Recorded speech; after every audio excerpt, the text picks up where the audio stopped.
Hello दोस्तों, नमस्कार। स्वागत है आप सभी का आपके अपने यूट्यूब चैनल संघर्ष पाठशाला में। आज मैं आपको क्लास 10th पोइट्री का पहले लेसन का सेंट्रल आइडिया बताने जा रहा हूं दोस्तों। इस चैप्टर का नाम है डस्ट ऑफ स्नो। ठीक है भाई, तो इसका सेंट्रल आइडिया आपको मैं बताने जा रहा हूँ। बहुत ही अच्छे तरीके से समझाते हुए दिखाऊंगा, सब कुछ समझाऊंगा आपको। ठीक है भाई, तो सबसे पहले हम लोग देखेंगे, स्टार्ट करेंगे। ये सेंट्रल आइडिया है, ठीक है भाई, पोइट्री के पहले चैप्टर की। डस्ट ऑफ स्नो ये चैप्टर का नाम है, पहला ही चैप्टर है क्लास 10th पोइट्री में। Dust of snow is a beautiful short poem written by Robert Frost. Dust of snow एक सुंदर छोटी कविता है जो कि किसके द्वारा रिटन है? रॉबर्ट फ्रॉस्ट के द्वारा रिटन है। ठीक है भाई, लिखी गई है। डस्ट ऑफ स्नो एक सुंदर छोटी कविता है जो कि रॉबर्ट फ्रॉस्ट के द्वारा लिखी गई है। This poem expresses the significance this poem expresses the significance of small things. This poem यह कविता एक्सप्रेसेस मतलब व्यक्त करती है। एक्सप्रेस का मतलब होता है व्यक्त करना। तो this poem expresses the significance of small things. This poem का मतलब यह कविता एक्सप्रेसेस व्यक्त करती है the significance of small things, छोटी चीज़ों का मतलब छोटी छोटी चीज़ों का महत्व, छोटे छोटे चीज़ों के महत्व को व्यक्त करती है। इन चेंजिंग वंस मूड मतलब किसी भी व्यक्ति के मूड को बदलने के लिए, उसकी मनोदशा को बदलने के लिए छोटी छोटी चीज़ों के महत्व को बताती है यह कविता। ठीक है भाई। द पोएट हैज मेंशनड, कवि ने उल्लेख किया है, crow and hemlock tree. Crow का मतलब भाई होता है कौवा, एंड हेमलॉक का मतलब हम लोग कह सकते हैं होता है धतूरे का वृक्ष। ठीक है भाई, हेमलॉक ट्री का, हेमलॉक ट्री का मतलब कह सकते हैं धतूरे का वृक्ष। In this poem that are believed, यहाँ से पढ़ेंगे फिर से। The poet has mentioned crow and hemlock tree in this poem. इस कविता में कवि ने क्रो और हेमलॉक ट्री के बारे में मेंशन किया है, मतलब कवि ने उल्लेख किया है कौवा और धतूरे के वृक्ष के बारे में। That are believed to be a symbol of bad omen. Bad omen का मतलब कि ये बुरे प्रतीक माने जाते हैं। जैसे कहते नहीं है कि ये जो क्रो और ये जो हेमलॉक ट्री है ये बुरे चीज के प्रतीक माने जाते हैं। ठीक है भाई, जैसे कहते हैं कि बुरे शगुन का प्रतीक, जैसे कहते हैं कि ये बुरा माने जाते हैं। तो यहाँ से फिर से देखेंगे, that are believed to be a symbol of bad omen, जो कि बुरे शगुन का प्रतीक माने जाते हैं। कौन कौन? Crow and hemlock tree. The poet describes the poet describes the dark depressive and bitter side of nature.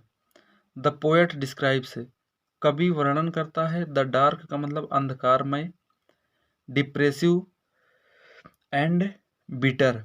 ठीक है भाई, तो डिप्रेसिव का मतलब हम लोग कह सकते हैं उदास, एंड बिटर का मतलब कड़वा कह सकते हैं, कटु पक्ष कैसे, साइड है तो कटु पक्ष कह सकते हैं।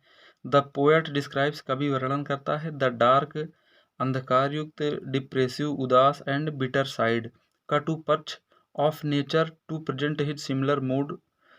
अपने मतलब अपने मन की, अपनी मनोदशा को व्यक्त करने के लिए कवि अंधकारमय, उदास और कटुपक्ष, प्रकृति के कटुपक्ष का वर्णन करता है। किस चीज़ के लिए? अपनी मनोदशा को प्रकट करने के लिए।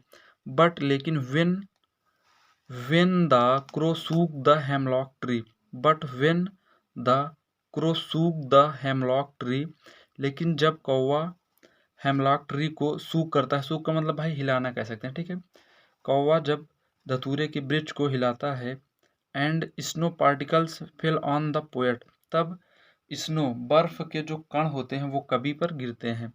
And snow particles fell on the poet, तो बर्फ के जो कण होते हैं वो कवि पे गिरते हैं। हिज मूड अपलिफ्ट्स सडनली, तो उसका जो मूड होता है भाई, उसकी जो मनोदशा होती है वो अचानक उत्थान हो जाती है। मतलब यहाँ पे उसका जो मूड था वो कैसा था, मतलब ये डिप्रेसिव बिटर इस प्रकार से अपनी मनोदशा को प्रकट कर रहे थे। लेकिन यहाँ पे जो था, यहाँ पे उनका अपलिफ्ट सडनली अचानक उत्थान हो जाता है। ठीक है, कब? जब कौवा हेमलॉक ट्री को हिलाता है तो बर्फ के कण उस कवि के ऊपर गिरते हैं, तब उसका जो कवि की जो मनोदशा है वो प्रफुल्लित हो जाती है, उस उत्थान हो जाता है, ऐसे कह सकते हैं। जबकि यहाँ पर उसने कैसे तुलना की थी कि the poet describes the dark depressive and bitter side of nature to present his similar mood.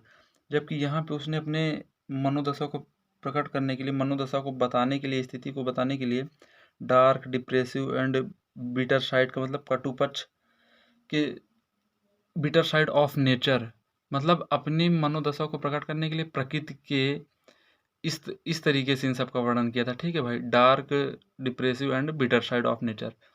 यहाँ से देखेंगे हम लोग, थ्रू दिस पोएम, इस कविता के माध्यम से वी गेट ए मैसेज, हमें एक मैसेज हमें मिलता है दैट कि we should hope for the best even in worst of situations.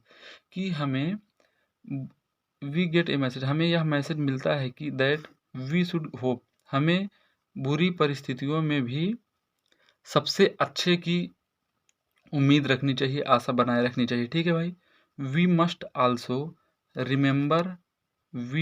Also remember that nature and its objects have the ability to make one happy and come out of hopelessness. यहाँ पर देखेंगे we must also remember, हमें यह याद रखना चाहिए that कि nature, प्रकृति एंड इट्स ऑब्जेक्ट्स, प्रकृति और इसके ऑब्जेक्ट्स के पास, प्रकृति और इसकी जो वस्तुएं हैं ऑब्जेक्ट्स के पास, हैव द एबिलिटी का मतलब योग्यता है, टू मेक वन हैप्पी, किसी को प्रसन्न करने के लिए, and come out of hopelessness, और निराशा से बाहर लाने के लिए किसके पास योग्यता है भाई? प्रकृति और उसकी वस्तुओं के पास। ये बहुत ही बेहतरीन तरीके से सेंट्रल आइडिया है भाई, आप लोग इसको एक दो बार कम से कम देख लीजिएगा, लिख लीजिएगा, बहुत ही बेहतरीन तरीके से इसको प्रिपेयर किया गया है। ठीक है भाई, आप पढ़ के समझ लीजिएगा, आपको समझाया भी बहुत अच्छे तरीके से हूँ। ठीक है, एक एक पॉइंट को मैं बताया हूँ डिटेल में एकदम।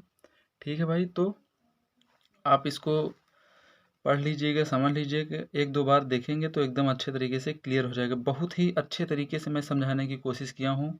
बाकी आपके मन में कोई डाउट हो तो आप कमेंट करके पूछ सकते हैं। ठीक है भाई, वीडियो देखने के लिए बहुत बहुत धन्यवाद। वीडियो अच्छा लगा हो तो लाइक कीजिए और हमारे चैनल को सब्सक्राइब कीजिए।